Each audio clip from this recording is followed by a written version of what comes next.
Financial independence is more than just an economic state. It is a fundamental aspect of a woman's autonomy, her ability to choose, and ultimately, her ability to live a life she believes is worth living. The capacity to earn, manage, and control money is not simply about security or material wealth.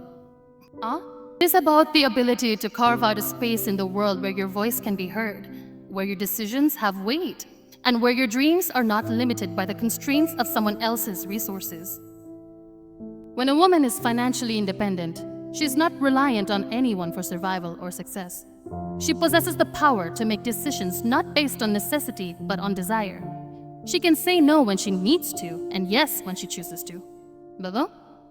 This control over her financial well-being translates directly into psychological empowerment.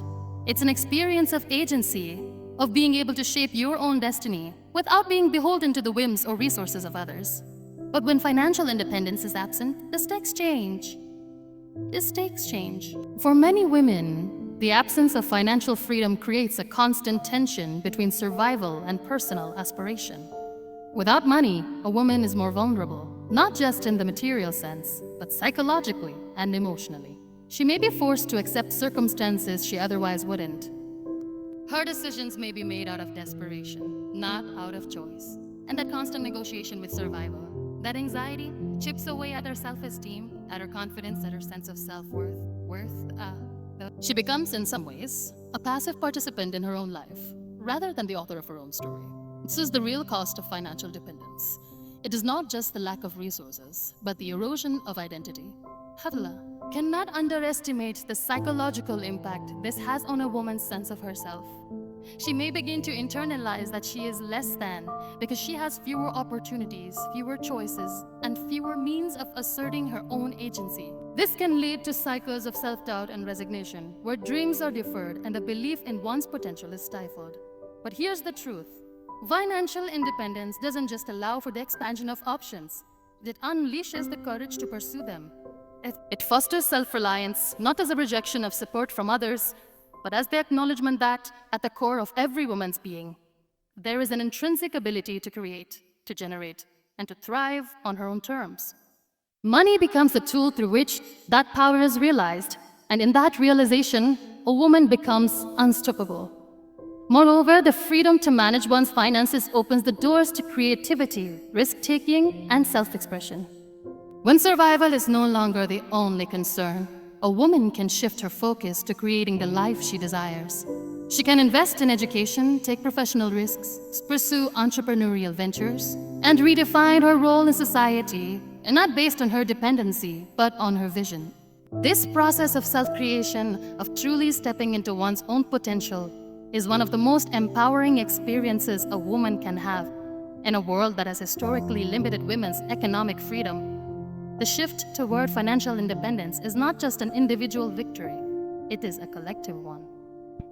It is a statement that women's lives matter beyond the roles they are assigned, that their voices are as valuable as their labor, and that their futures are not tied to someone else's vision for them. So I ask you, what would happen if every woman had the financial means to make the choices that align with her truth, her potential, and her worth? The answer is simple. The world would be transformed. And that transformation begins with us in embracing not just the necessity of financial independence, but its potential to unlock a deeper, more authentic freedom for every woman. In the end, financial independence is not just about money. It's about reclaiming power, dignity, and the freedom to live life on one's own terms. So ask yourself, if you had no financial limitations, what would you do differently? What dreams would you dare to chase? The power to change your life and the world is already within you. It always has been. When a woman finds herself without money, the consequences extend far beyond the immediate material lack. It is not just the inability to buy things, pay bills, or provide for herself and her family. The absence of financial resources creates an environment of vulnerability, one that deeply affects not only her day-to-day survival, but also her mental, emotional, and social well-being. Economic dependence places women in positions where they are more easily manipulated, controlled, or coerced. When a woman has no money, her options become limited, and in many cases, she becomes tethered to circumstances that prevent her from leaving toxic relationships, seeking help, or making empowered choices. The lack of financial freedom transforms the concept of security into something precarious, where every decision is measured not by personal desire or growth, but by the need to stay afloat, to survive. This sense of vulnerability is not just theoretical. It is rooted in lived experiences. We've all seen how a woman's financial dependence often ties her to relationships or environments where she may feel trapped, whether it's in an abusive partnership, a toxic work environment, or simply a life shaped by someone else's decisions. In these circumstances, a woman may feel compelled to sacrifice her own well-being for the sake of maintaining stability. Stability that is often superficial, fleeting, and at the expense of her happiness, growth, and self-actualization. The psychological impact of this vulnerability can be profound. A woman who is financially dependent often experiences a silent erosion of her self-worth. Her sense of autonomy is chipped away as she faces the daily reality that her choices are not her own to make. In turn, this can lead to feelings of helplessness, shame, and inadequacy. The longer this state of dependence persists, the more it distorts her view of herself and the world around her, fostering a belief that she is somehow less capable, less deserving, or less powerful than she truly is. But it's important to understand that this is not an innate truth. It is a learned condition, a system that has been perpetuated over time to keep women in a place of subjugation. Women are often taught implicitly or explicitly that their value is not tied to their potential, but to their relationships, their roles, or their capacity to serve others. This idea limits them, boxes them in, and distorts the way they see themselves. Financial dependence becomes a tool for control, subtly reinforcing the message that they are not enough without someone else's approval or support. Yet, when a woman gains financial independence, the entire narrative shifts. Suddenly, she has the space to recognize her own worth, the potential, and the vastness of her agency. No longer constrained by the constant worry of survival, she begins to reclaim the power that has always been hers, the power to choose, to act, to speak, and to change. This shift is not just a change in circumstances, it is a transformation in identity. Think about it. How many women have had to silence their own voices or dreams because they simply couldn't afford to chase them? How many women have stayed in relationships that drained their energy because they didn't have the means to leave? Financial independence liberates a woman from these cycles, giving her not only the resources to survive, but the confidence to thrive. But let us not mistake this for a simple matter of material wealth. Financial independence is not just about accumulating resources. It is about creating a foundation upon which a woman can stand tall, fully aware of her potential and her worth. It is about dismantling the walls that have confined her and giving her the space to dream, to act, and to live authentically.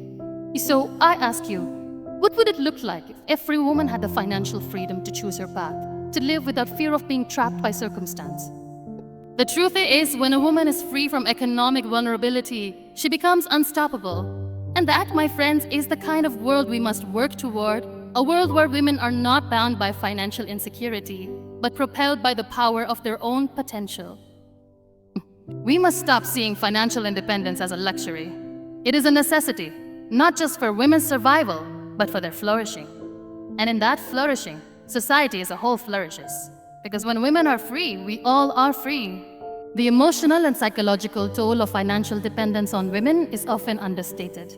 It's easy to focus on the material aspects, on the inability to pay bills, to purchase necessities, or to secure a stable living. But beneath these tangible struggles lies a deeper, more insidious impact: the gradual erosion of self-worth and confidence. When a woman is financially dependent on others, especially when that dependence is long-term or forced upon her, it chips away at her sense of identity and value. She begins to internalize a belief that her worth is measured not by her talents, her dreams, or her potential, but by her ability to rely on someone else to provide for her. This belief undermines not only her financial agency, but her psychological well-being as well. Consider for a moment the psychological weight carried by a woman who knows that every decision she makes, whether it's in her career, her personal life, or even her social interactions, has to be weighed against her financial dependence.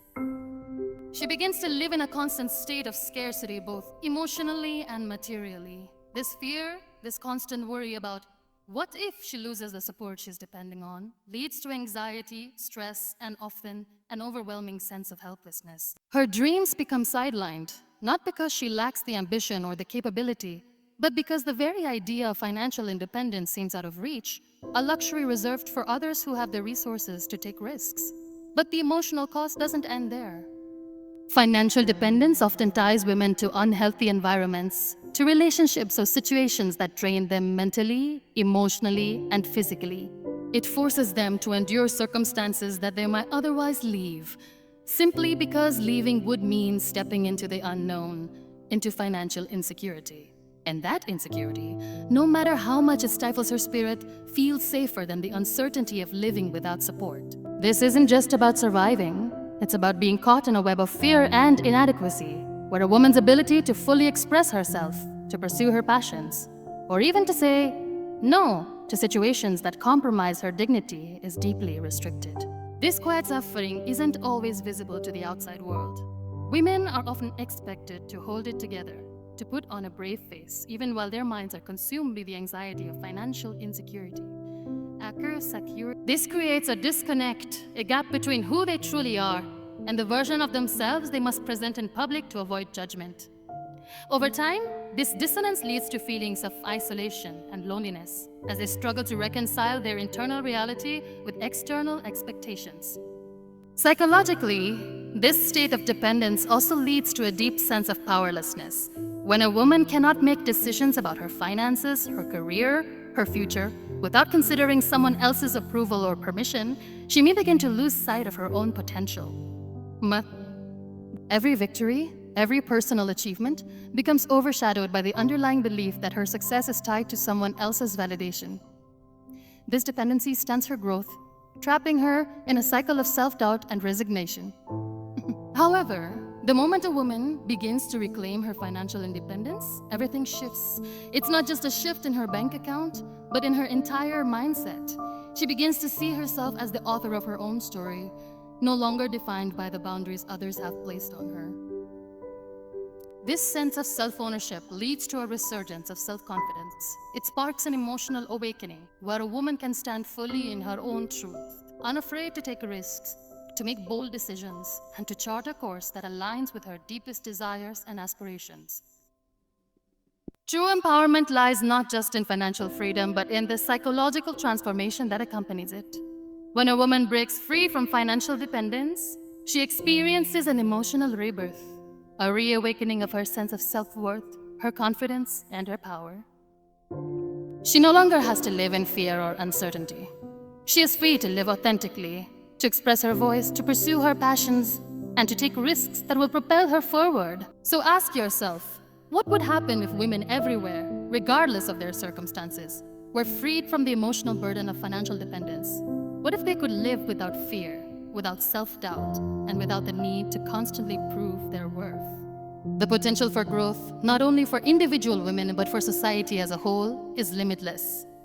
Financial independence is the key that unlocks not just material freedom, but emotional and psychological liberation as well. When women are free to live as their fullest selves, we all rise. There's a transformative power in financial literacy, a power that goes beyond understanding numbers or mastering spreadsheets. It's about giving women the tools to control their own destiny, to break free from the constraints that society or circumstance might impose on them. Financial literacy is not just an academic skill or a financial strategy. It is a revolutionary force that gives women the ability to create, to build, and to rise. When women have access to financial education, they are not merely taught how to manage money. They are taught how to shape their futures. They are taught how to think critically, to make informed decisions, and to approach the world with a mindset of possibility rather than limitation. Money is often seen as the key to independence, but the reality is that it's not the money itself that empowers.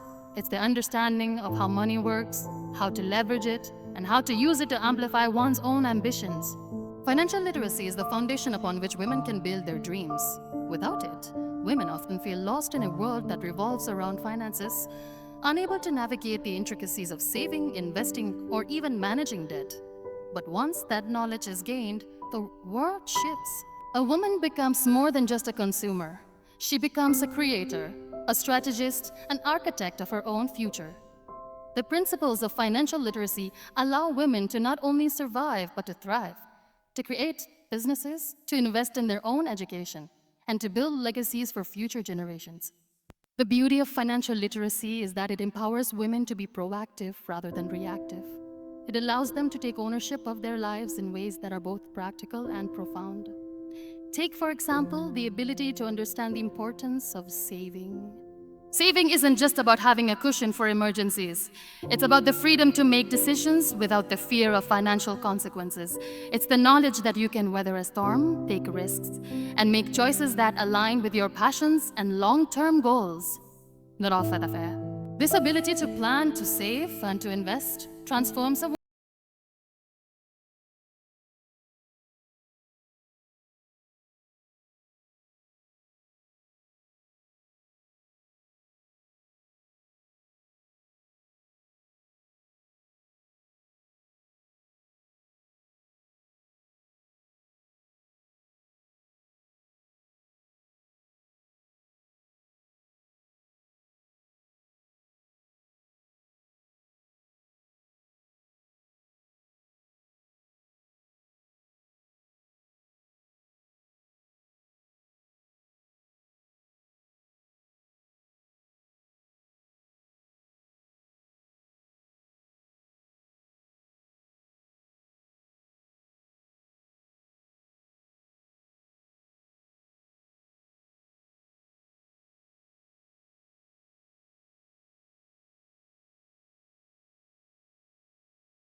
empowered, everyone benefits. They begin to view money not as a source of stress or anxiety, but as a tool for creating the life they desire.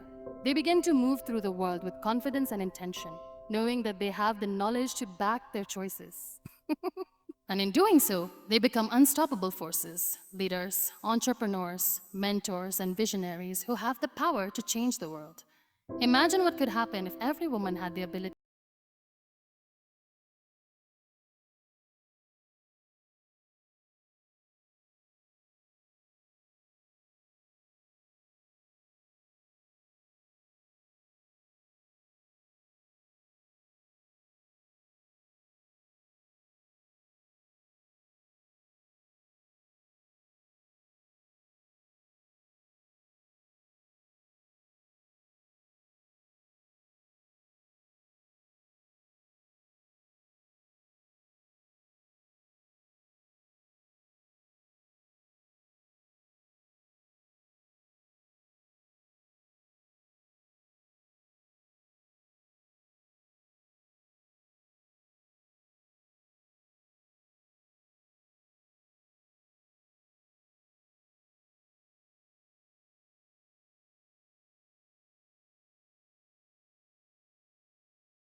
Women need to be supported in their efforts, not just encouraged.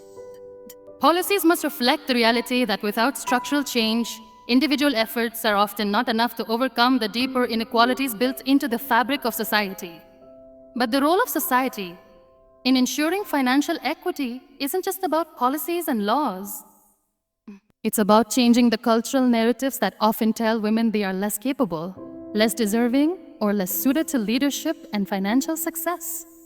For decades, we've been told that women's roles are confined to the private sphere, that their worth is rooted in their ability to care for others, to nurture, to sacrifice. This narrative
that limit women's potential. We can support organizations and initiatives that work to dismantle economic barriers and promote women's financial literacy and leadership. But above all, we can start by fostering environments, both at home and at work, where women are not only seen but heard, where their financial dreams are not only validated but actively supported. The future of financial equity for women is not just a vision, it is a movement. And that movement begins with each of us in the choices we make, in the policies we support, and in the ways we challenge the status quo. When we lift women, we lift humanity. It's time to act to empower and to build a world where every woman can stand tall, not just as an individual, but as part of a greater collective force for change. Imagine the possibilities when women are not only supported, but fully free to create and thrive. The world would not just be a better place, it would be a whole new world. And it starts now.